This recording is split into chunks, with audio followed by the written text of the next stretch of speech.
तोताराम अपनी बेटी किरण के साथ बाजार से पहाड़ी के रास्ते से घर लौट रहा था।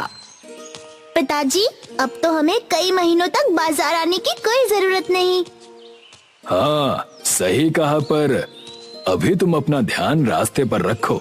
ये रास्ते बहुत ऊबड़ खाबड़ हैं, कहीं फिसल ना जाना। पिताजी, अब मैं छोटी बच्ची नहीं रही। अब तो मैं आंखें बंद करके भी घर तक जा सकती हूँ। देखेंगे? ये देखिए। किरण अपनी आंखें बंद करके चलने लगती है। बेटा, ऐसा मजाक मत करो, ये ठीक नहीं है। तभी किरण का पैर एक पत्थर से टकराया और वो नीचे पहाड़ी पर लटक गई। बचाओ पापा, मुझे बचाओ, मैं नीचे गिर जाऊंगी इस पहाड़ी से। हे भगवान, ये क्या कर लिया इस लड़की ने। मैंने कहा था ना कि देख कर चलो। किरण पहाड़ी के जिस हिस्से पर लटकी हुई थी, वहाँ से उसको बिना किसी लंबी रस्सी की मदद से खींच पाना मुश्किल था। तोताराम मदद के लिए चिल्लाने लगा। क्या कोई है यहाँ आसपास? तोताराम को पहाड़ी पर से एक आदमी जाता हुआ दिखाई देता है। तोताराम उसके पास गया। भाई साहब, मेरा नाम तोताराम है। मेरी बेटी यहाँ नीचे पहाड़ी पर लटक गई है। आप कृपया मेरी मदद कीजिए। मदद तो मैं अपने आप की भी नहीं करता, पर हाँ, तुम्हारी बेटी की जान का सौदा जरूर कर सकता हूँ। ये आप क्या कह रहे हैं? मैं कुछ समझा नहीं। मैं हूँ शैतानी जादूगर जोगो, और अगर तुम चाहते हो कि मैं तुम्हारी बेटी की जान बचाऊं, तो तुम्हें इसके बदले में मुझे तुम्हारी आजादी देनी होगी। मतलब कि तुम्हें मेरा नौकर बनकर रहना होगा। भाई साहब, आप जो बोलेंगे मैं कर दूंगा, बस आप मेरी बेटी को बचा लीजिए। तोताराम के इतना कहने पर शैतानी जादूगर जोगो ने तोताराम की बेटी किरण को ऊपर खींच लिया। आपका बहुत बहुत धन्यवाद, जो आपने मेरी जान बचाई। मैंने तुम पर कोई एहसान नहीं किया है, नादान बच्ची। मैंने इसके बदले तुम्हारे पिताजी को हमेशा के लिए छीन लिया है तुमसे। तुम्हारे पिताजी अब मेरे यानी कि जोगो के नौकर हैं। मैं कुछ समझी नहीं पापा, ये क्या कह रहे हैं? एक एक करके सबको समझाने का समय नहीं है मेरे पास। घर जाकर अपनी माँ को बोल देना कि आज से पापा कभी वापस घर नहीं आएंगे। जोगो तोताराम को अपने साथ ले जाने लगा। किरण ने कई बार निवेदन किया, पर जोगो ने पीछे नहीं देखा और न ही तोताराम को देखने दिया। मत जाओ पापा, आप हमें छोड़ के मत जाओ। जोगो तोताराम को लेकर वहाँ से दूर एक सुनसान और खाली जगह पर बने अपने घर में गया और उसने एक जादुई लकड़ी की तख्ती पर जादुई स्याही वाली कलम से तोताराम का नाम लिखा और साथ में एक चिड़िया का चित्र बनाने लगा। ये तुम क्या कर रहे हो? तुम्हें चिड़िया बना रहा हूँ। वैसे भी तुम्हारा नाम तोताराम है ना। अब तुम मेरे लिए काम करोगे। क्या करना होगा मुझे? मेरे खाने पीने, आराम और खर्चे की व्यवस्था करनी होगी तुम्हें।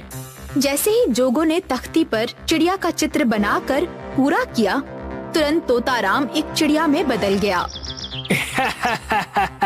अब मुझे जिंदगी भर कोई काम करने की जरूरत नहीं है। जाओ, मेरे लिए बाजार से सोने का हार चुरा कर लाओ, ताकि मैं उन्हें बेचकर पैसे कमा सकूं। जोगो के आदेश देने पर चिड़िया बाजार की तरफ हार चुराने के लिए उड़ गई। यहाँ दूसरी तरफ किरण ने घर पहुंचकर सारी बात अपनी माँ कोयल को बताई। माँ, वो जादूगर जोगो पापा को हमेशा के लिए अपने साथ ले गया और कह रहा था कि उनको अपना नौकर बनाएगा। ये सब तुम्हारी वजह से हुआ है किरण, इसीलिए कहती हूँ कि बड़ों की बात माना करो। माँ, मैं आज के बाद हमेशा बड़ों की बात मानूंगी, पर आप पापा को वापस ले आओ।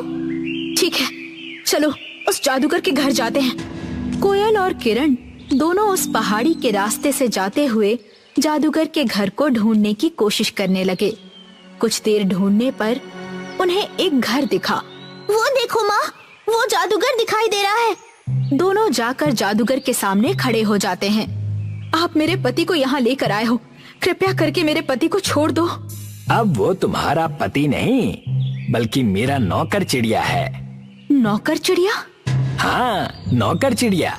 मैंने तुम्हारे पति को चिड़िया में बदल दिया है। कहाँ है मेरे पापा? वो चिड़िया मेरे लिए सोना चुराने बाजार गई है और तुम लोग भी अब यहाँ से चले जाओ, नहीं तो मैं तुम दोनों को भी चिड़िया बना दूंगा। फिर पूरा परिवार मेरी सेवा करते रहना जिंदगी भर। नहीं, मैं अपने पापा को लिए बिना यहाँ से नहीं जाऊंगी। चुपचाप यहाँ से चलो बेटी, नहीं तो हम दोनों भी तुम्हारे पापा की तरह इस शैतान के नौकर बन जाएंगे। पर माँ, पापा को लिए बिना कैसे जाएंगे? हम कोई दूसरा उपाय ढूंढ लेंगे बेटी, पर अभी चलो यहाँ से। कोयल अपनी बेटी का हाथ पकड़कर उस जादूगर के घर से ले जाने लगती है। तभी तोताराम चिड़िया बाजार से जोगों के लिए फल लेकर वापस आ गई। किरण और कोयल चिड़िया बने तोताराम को बस देखते ही रह गए। वाह, मेरी मेहनती चिड़िया आ गई वापस। उसको पिंजरे के अंदर कैद कर दिया। कोयल और किरण दूर से ये सब देख रहे थे। हमें शैतान से भी बड़े किसी जादूगर को ढूंढना होगा बेटी। पर माँ, हम जादूगर को ढूंढेंगे कहाँ? जहाँ ये लोग अक्सर जाया करते हैं अपना जादू दिखाने के लिए, पर अब हमारे पास उतने पैसे नहीं हैं कि हम टिकट खरीदकर अंदर जा सकें, पर हम कोशिश जरूर करेंगे। कोयल और किरण वहाँ से घर जाने के बजाय सीधे बाजार के लिए चल देती हैं, जहाँ पर एक बड़ी जादूगरनी अपना जादू दिखा रही थी। और कुछ देर में जादूगरनी उनके पास आती है। सुनो, मेरा नाम परी है, मैं एक जादूगरनी हूँ। क्या मैं जान सकती हूँ कि तुम दोनों यहाँ क्यों? जी, हम आपका ही इंतजार कर रहे थे। मेरा इंतजार या मेरे जादू का? जी, दरअसल हमें आपसे कुछ बात करनी है। बात करनी है या जादू देखना है? दोनों। घबराओ मत बेटा, बताओ क्या हुआ है तुम्हारे पापा को? जी, मेरे पति को एक शैतान जादूगर ने अपने जादू से चिड़िया बना दिया है। आप कृपया करके हमारी मदद कीजिए। अभी हमारे पास पैसे नहीं है, लेकिन परी ने कोयल की बात को बीच में काटते हुए कहा, कहीं उस शैतान का नाम जोगो तो नहीं? जी हाँ, पर आपको कैसे पता? उसको मैंने ही जादू सिखाया था, पर उसने जादू सीखने के बाद मेरी बेटी को मछली बना दिया और उसे पकाकर खा गया। क्या तुम उसका पता जानती हो?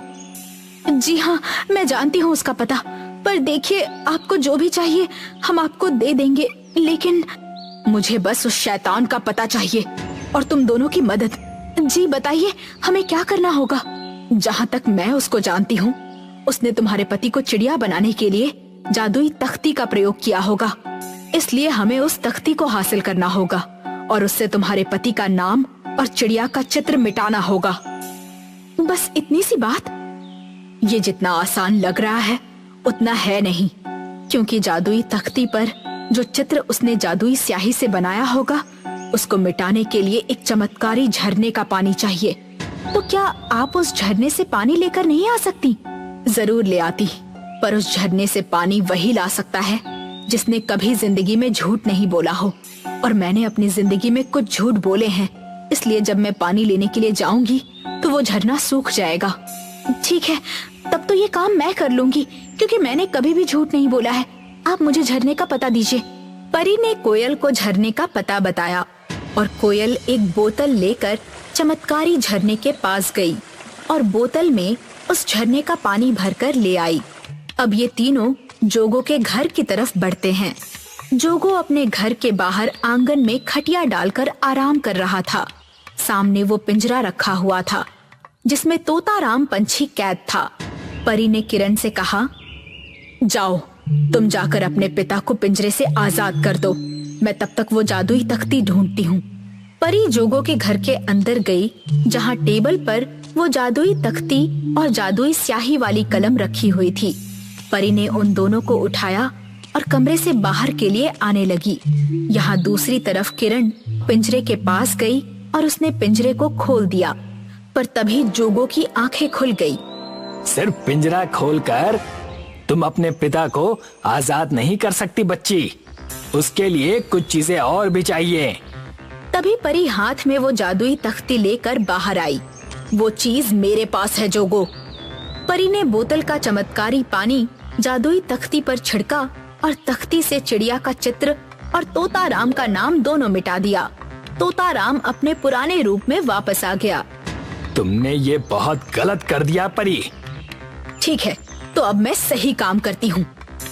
परी ने जादुई स्याही वाली कलम से तख्ती पर जोगो का नाम लिखा और एक चूहे का चित्र बना दिया, जिससे अब जोगो एक चूहे में बदल गया और परी ने उस चूहे को उसी पिंजरे में कैद कर दिया जिसमें अभी तक तोताराम कैद था। यहाँ से आजाद होकर तोताराम अपने परिवार के साथ वापस घर चला गया। सदन और मदन का मेरे अलावा इस दुनिया में कोई नहीं है। दोनों बहुत ही मेहनती और ईमानदार हैं। इनका खेत है और एक घर भी है। बहुत अच्छे। मेरी दोनों बेटियां भी सर्वगुण संपन्न हैं। दोनों एक ही घर में जाएं और साथ साथ रहें।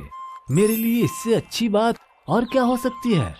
तो ये मेरा वचन रहा कि आने वाली एकादशी के दिन हम मदन और सुषमा और सदन और प्रभा की शादी करेंगे। हाँ भाई साहब, ये बहुत खुशी की बात है। लीजिए, मुंह मीठा कीजिए। एकादशी के दिन सुषमा और मदन और प्रभा और सदन की शादी संपन्न हुई। पड़ोस की एक काकी ने उनका स्वागत किया। खुश रहो, खुश रहो। अगली सुबह दोनों सदन और मदन खेतों के लिए निकलने के लिए तैयार थे। सुषमा, मेरा खाना ले आओ। खाना बनने में थोड़ा वक्त लगेगा। आप दोनों खेत जाइए, मैं खाना वहीं ले आऊंगी। ठीक है।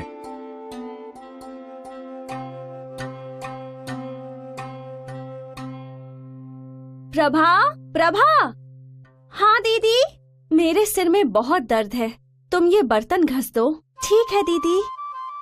आपका खेत तो बहुत बड़ा और उपजाऊ है।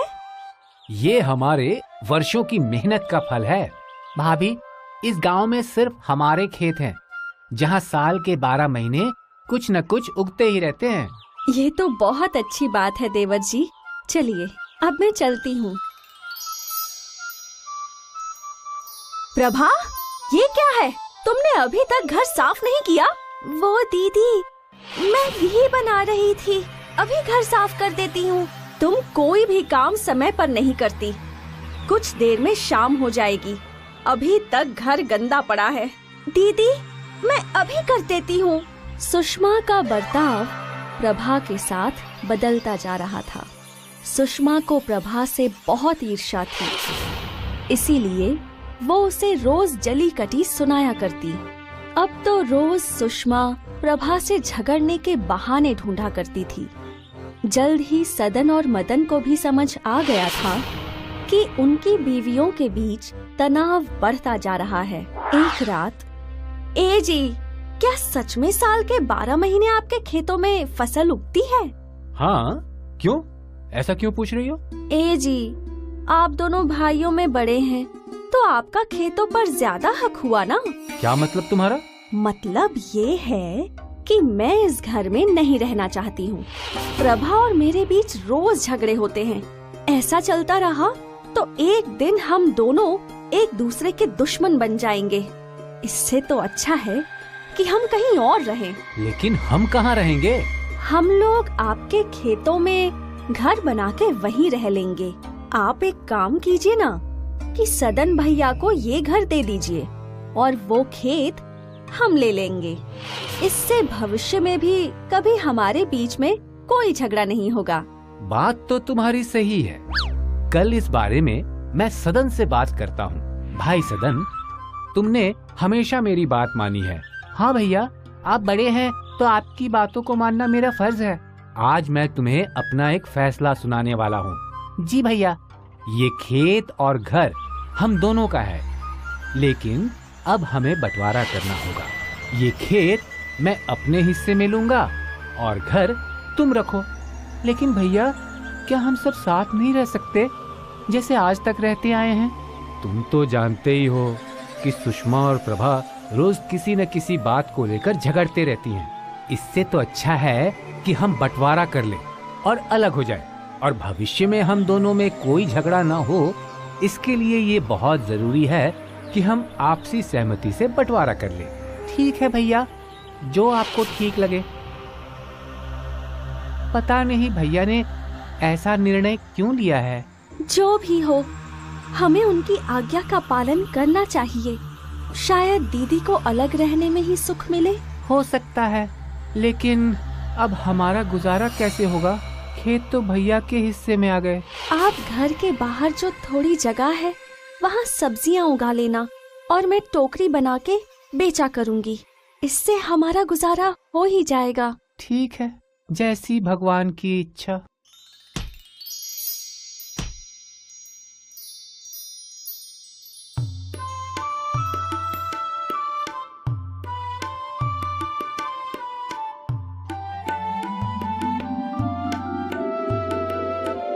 एक महीने बाद।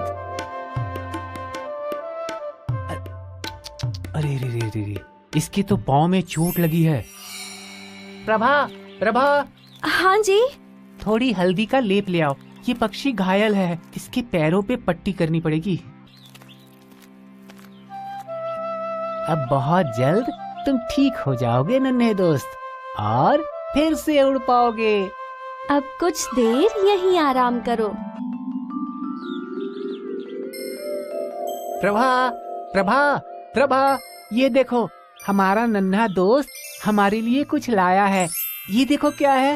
अरे वाह, ये तो कद्दू के बीज हैं। आप इन्हें बगीचे में बो दीजिए। हाँ हाँ, ठीक है। अगले दिन जैसे ही सदन बगीचे में पहुंचा, वो कद्दुओं को देखकर चौंक गया। प्रभा, प्रभा, क्या हुआ जी? आप इतना क्यों चिल्ला रहे हैं? अरे ये क्या, एक दिन में कद्दू उग गए और बड़े भी हो गए। ये जरूर कोई चमत्कारी कद्दू है। लगता है उस पंछी ने जादुई बीज लाए थे। हाँ, और आज तो मैं कद्दू की सब्जी खाऊंगा। चलो इन्हें अंदर ले चलते हैं।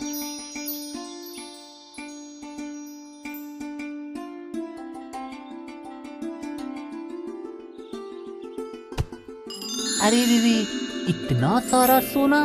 अपने पूरे जीवन में पहली बार मैंने इतना सारा सोना देखा है। मैंने भी। आप दूसरा काटिए। अब जब मदन उनसे मिलने आया तो दोनों ने पूरा किस्सा उन्हें बताया। अच्छा, तो ये बात है।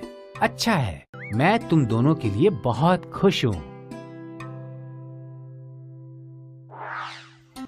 अच्छा, तो इसीलिए वो इतने अमीर हो गए। अच्छा है ना?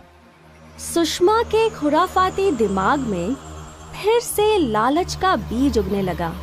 आप एक काम कीजिए, उस चिड़िया को पकड़कर उसकी टांग तोड़ दीजिए और फिर मैं भी उसकी मदद करूंगी। इससे हम भी अमीर हो जाएंगे। क्या ऐसा करना ठीक रहेगा? मैं कोशिश करता हूँ।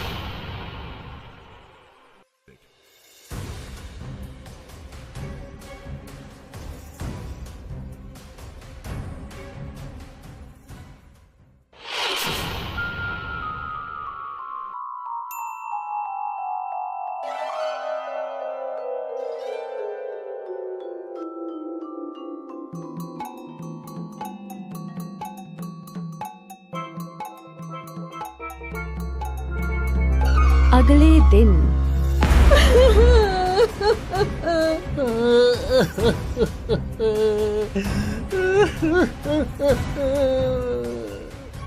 इसीलिए कहते हैं, जैसा बोओगे वैसा पाओगे। सुषमा ने लालच बोया और उसे बुरा फल मिला, और प्रभा ने अच्छाई बोई थी और उसे अच्छी जिंदगी का फल मिला।